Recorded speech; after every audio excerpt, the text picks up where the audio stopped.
someone had told me that my own daughter-in-law would publicly humiliate me in front of the entire family, I would have said they were wrong, because I never saw her as an enemy. I welcomed her, supported her, and loved her like a daughter. But sometimes, the people you treat with kindness mistake your silence for weakness. And the night Vanessa raised her glass and said she was ashamed of me, she had no idea what truth I had kept hidden for years. A truth that would eventually change everything. Hello, everyone. Before we begin, if you enjoy emotional family dramas, shocking family betrayals, and satisfying endings, please subscribe to the channel. My name is Margaret Wilson. I'm 62 years old, and after spending 35 years as an elementary school teacher, I thought I'd experienced every kind of human behavior. Apparently, I was wrong. I raised my son Daniel alone. His father passed away when Daniel was only 8 years old, and from that moment on, my entire life revolved around him.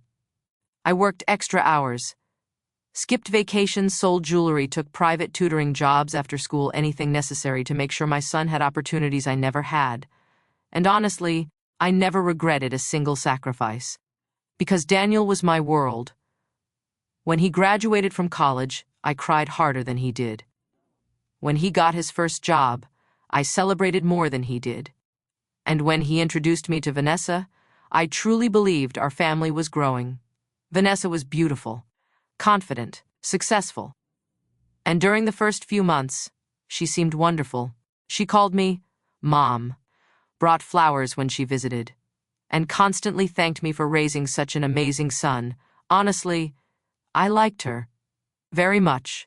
Then they got married, and little by little, things began changing, not suddenly, slowly, almost invisibly. At first, Vanessa started correcting me, not rudely, just small things.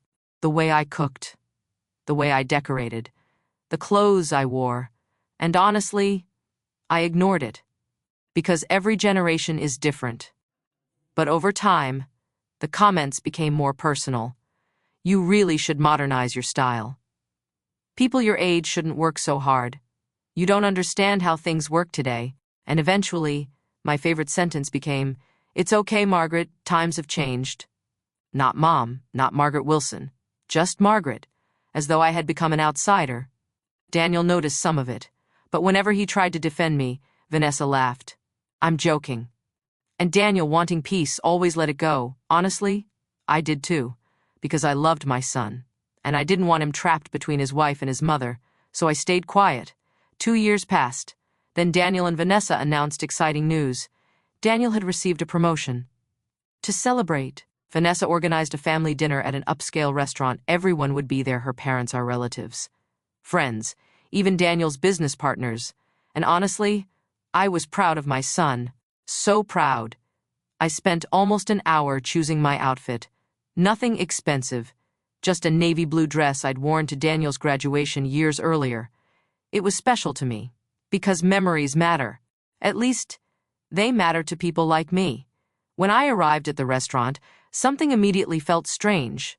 Vanessa greeted everyone warmly, her parents, friends, co-workers. But when she saw me, she simply smiled politely, as though greeting an acquaintance, not family, and honestly, that hurt more than I expected. Throughout dinner, I noticed something else. Vanessa constantly talked about success, image, status, appearances, and every story somehow highlighted how sophisticated her side of the family was. Meanwhile, whenever my name came up, the conversation quickly changed. At first, I assumed I was imagining things, until dessert arrived. Then Vanessa stood up, holding a wine glass. Everyone smiled, assuming she was about to celebrate Daniel. And at first, she did. She praised his promotion, thanked everyone for attending, complimented her parents. Then suddenly, she turned toward me, smiling, but not kindly, and honestly, the room felt different immediately. Then she raised her glass higher and laughed softly. "Since we're celebrating honesty tonight," everyone chuckled, including me, because I had no idea what was coming. Then Vanessa looked directly into my eyes and said words I'll never forget. "Daniel and I have always agreed on one thing. We're honestly embarrassed by how old-fashioned and unsophisticated you are." The entire room went silent, Completely silent. I felt every eye in the restaurant turn toward me, and before I could even process those words, Vanessa added something even worse. Sometimes I wish Daniel had come from a family that reflected his success. My heart shattered because suddenly I realized she wasn't attacking my clothes or my habits, she was ashamed of me. Ashamed of the woman who had sacrificed everything to raise the man she married. And the most painful part? Daniel said nothing. Absolutely nothing. He simply sat there, frozen, silent. And in that moment, I realized something terrifying. Maybe Vanessa wasn't the only person who felt that way, but what neither of them knew was that I had spent years protecting a secret. A secret Daniel himself didn't know. And after what happened that night, for the first time in my life, I began wondering whether that secret should finally be revealed. I don't remember driving home that night. Honestly, everything after Vanessa's speech felt blurry. The humiliation, the silence, the pity in everyone's eyes. But what hurt most wasn't Vanessa's cruelty. It was Daniel's silence. Because when your own child says nothing while someone destroys your dignity, the pain feels different, deeper. I sat alone in my living room until nearly 3 in the morning, still wearing the same navy blue dress I'd worn to Daniel's graduation years earlier, the dress I'd once associated with one of the happiest days of my life. Now it only reminded me of heartbreak. Around midnight, my phone buzzed. It was Daniel. For a second, I hoped he was calling to apologize, to explain, to defend me. Instead, his message said, "Mom, please don't overreact." Overreact. I stared at those words, because apparently being publicly humiliated was now an overreaction, not the humiliation itself, my feelings. I didn't answer, because honestly, I didn't trust myself. I was afraid that if I spoke, years of pain would come pouring out. So instead, I opened an old wooden box I hadn't touched in nearly 20 years.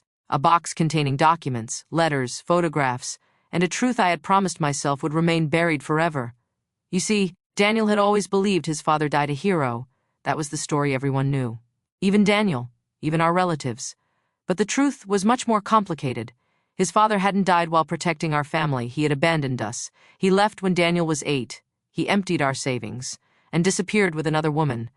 2 years later, he died overseas, and because I never wanted Daniel to carry that burden, I protected his father's memory. I became both parents, and I never told him the truth. Why? Because children deserve peace. At least, that's what I believed. So for decades, I carried that secret alone, protecting a man who didn't deserve protection and protecting my son from unnecessary pain. The next morning, I received another message, not from Daniel, from Vanessa. And honestly, I expected an apology. Instead, she wrote, "Last night needed to happen. Daniel deserves people around him who elevate his image. Elevate his image. As though I was some embarrassing stain on his success. Then came the sentence that changed everything. You should be grateful Daniel turned out differently from his father." I froze. Because she shouldn't have known that. Nobody knew, except me. My hands started shaking. Immediately I called Daniel. This time, he answered. I didn't even say hello. "How does Vanessa know about your father?" Silence. Long silence. Then he quietly said, "Mom!" I told her. I couldn't breathe. Told her what? And his answer broke my heart. Everything I knew. Everything he knew, but he didn't know the truth. He only knew the beautiful version I'd created, which meant Vanessa had built her opinions based on a lie. A lie I had created. Then Daniel admitted something painful. Apparently, over the years, Vanessa constantly compared families she came from wealth, prestige, generational success, and she often made comments about how Daniel had risen above his background. At first, he defended me, but eventually, he stopped, because arguing became exhausting. And slowly, without realizing it, he allowed her disrespect to become normal. Then he quietly whispered, "Mom, I didn't think she'd say something like that publicly." Not once did he say, "I'm sorry," and honestly, that hurt, because excuses are not apologies. 2 days later, my sister Eleanor visited me. She's 70 years old, sharp as a knife, and unlike me, she has never tolerated nonsense. After hearing everything, she looked furious. Then she said something I'd never considered. "Margaret, maybe it's time Daniel learned who his father really was." I immediately shook my head. "No." But Eleanor looked me straight in the eyes. "You've protected everyone." "Who protected you?" And honestly, I had no answer. Because for 40 years, nobody had. Then something unexpected happened. Daniel's daughter, My 10-year-old granddaughter Lily showed up at my house. Her babysitter brought her over. Apparently, she wanted to see Grandma. The moment she entered, she hugged me tightly and whispered, "Mommy said you're upset." Then she looked at me with innocent eyes and asked, "Grandma, are you embarrassing?" I felt my heart break, because suddenly, I realized Vanessa's poison wasn't stopping with me. It was reaching the next generation.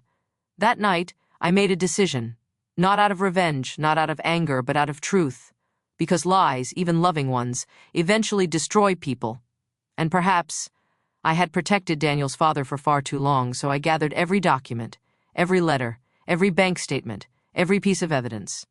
And for the first time in 40 years, I prepared to tell my son the truth, but what I didn't know was that someone else had already discovered part of the story. And when that person arrived at my door, everything changed. Because standing on my porch, with tears running down her face, was Vanessa. And what she had just learned left her completely devastated. When I opened the front door and saw Vanessa standing there, I almost didn't recognize her. This wasn't the confident woman who had humiliated me at dinner. This wasn't the woman who had raised her glass and announced she was ashamed of me. No. Standing on my porch was a woman who looked completely broken. Her makeup had run from crying, her hands were shaking, and honestly, for a moment, I thought something terrible had happened. Then she whispered, "Margaret, please, can we talk?" I stepped aside, not because I had forgiven her, not because I wasn't hurt, but because after spending 62 years on this earth, I had learned something important. Angry people slam doors. Wise people listen first. Vanessa sat down at my kitchen table. The same kitchen where Daniel had done homework. The same kitchen where I had spent years stretching every dollar to keep food on the table. And after several minutes of silence, Vanessa finally spoke. I found something. My heart immediately sank because, somehow, I already knew. She had discovered the truth. Apparently, while organizing old boxes in Daniel's attic, she found documents, old letters, financial records, and among them, one envelope addressed to me. In Daniel's father's handwriting, a letter I had forgotten existed, a letter I had hidden decades earlier. Vanessa slowly placed it on the table and quietly asked, "Why didn't you tell him?" I closed my eyes, because after 40 years, the secret I protected had finally come home. The letter contained the truth. Daniel's father hadn't died a hero. He abandoned us. He emptied our savings account, left me with debt and disappeared with another woman. Then 2 years later, he died overseas. And because Daniel was only a child, I decided to protect him. Not because his father deserved it, because Daniel deserved peace. Vanessa burst into tears. "Margaret, you protected the reputation of a man who destroyed you." I smiled sadly. "I protected my son because honestly that's what mothers do, even when nobody notices, even when nobody says thank you." Then Vanessa started crying harder, and for the first time since I'd known her, I saw guilt. Real guilt, not embarrassment, not discomfort, regret. Then she whispered words I never expected to hear. "I'm ashamed of myself. Not you, myself." Then she told me something that completely shocked me.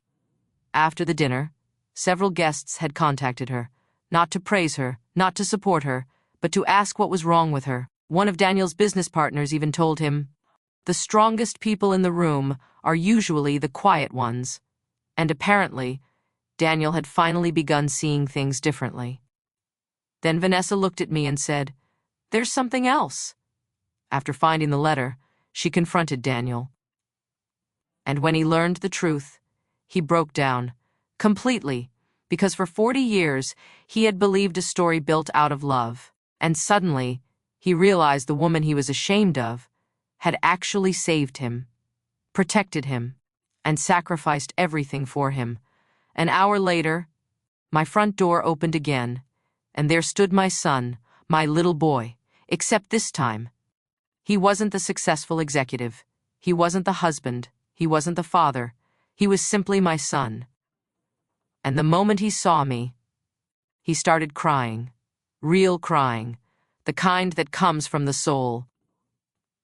He hugged me tighter than he had since he was a child. And through tears he whispered, "Mom, I'm sorry I failed you." I held him tightly. Because honestly, that was all I'd wanted. Not money, not recognition, just my son. Then Daniel looked me in the eyes and asked, "Why didn't you tell me?" I smiled softly. "Because I wanted you to keep your innocence." Then I laughed quietly. Maybe I protected everyone too much. And for the first time in years, Daniel smiled.